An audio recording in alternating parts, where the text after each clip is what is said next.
Donald Trump is once again taking heat from his Republican opponents and Democrats for something he now says he never said. This all has to do with possible databases for Muslims in America. So what did Trump actually say? Here's Chief Political Correspondent Carl Cameron. After filing to appear on the nation's first primary ballot in New Hampshire, Ben Carson disagreed with Donald Trump's support for a nationwide database of Muslims. So if we're just going to pick out a particular group of people based on their religion, based on their race, based on some other thing, that's setting a pretty dangerous precedent, I believe. Today, Trump tweeted, quote, "I didn't suggest a database, a reporter did.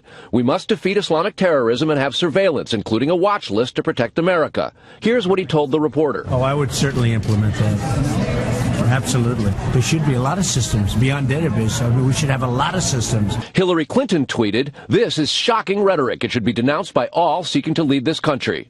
Carly Fiorina argues securing the homeland also requires defeating ISIS over there so we don't have to fight them here. It does not mean that we have to put 20,000 or even 10,000 boots on the ground, but it does mean that only the United States of America can lead this fight against ISIS. Our allies expect support and resolve from us.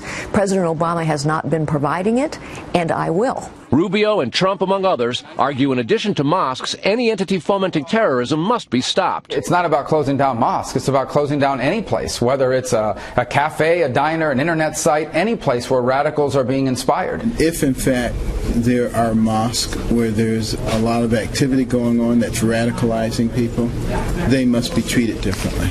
Ted Cruz denounced a Muslim database as an attack on religious freedom, and he wasn't alone. I find it abhorrent that Donald Trump is suggesting we register people. That haunts back to a time that no one wants to go back to. You talk about internment. You talk about closing mosques. You talk about registering people, and that's just wrong. The New Day for America super PAC backing John Kasich launched a multi-million-dollar ad blitz against Trump, who tweeted when he got word, quote, "Watch Kasich squirm. If he is not truthful in his negative ads, I will sue him just for fun." Trump's lawyers wrote a warning letter threatening to sue the pro-Kasich super PAC, which responded by mocking Trump for resorting to lawsuits as a candidate for president and saying essentially you can't sue ISIS and the role of commander-in-chief requires leadership, not lawyers, Bret. Okay, Carl, there was an incident on a plane with Chris Christie. What happened? Governor of New Jersey flying from San Francisco to Boston. United Airlines described an individual on the plane who got removed as a disruptive passenger. San Francisco police say the flight crew was told he was taking cell phone pictures of them. They asked the passenger to delete the photos, and he did. Christie and his aide didn't interact with him in any way, we're told. It's unclear if the New Jersey State Trooper who was his security detail did or did not. The man has since been detained and released, and he told the police he didn't even know Christie was on the plane. Okay, another public transportation question about the last one when he was on the train and a little bit too loud in the quiet car. Yeah, this is a little more serious, but apparently nothing to do with the governor. Okay, Carl, thank you.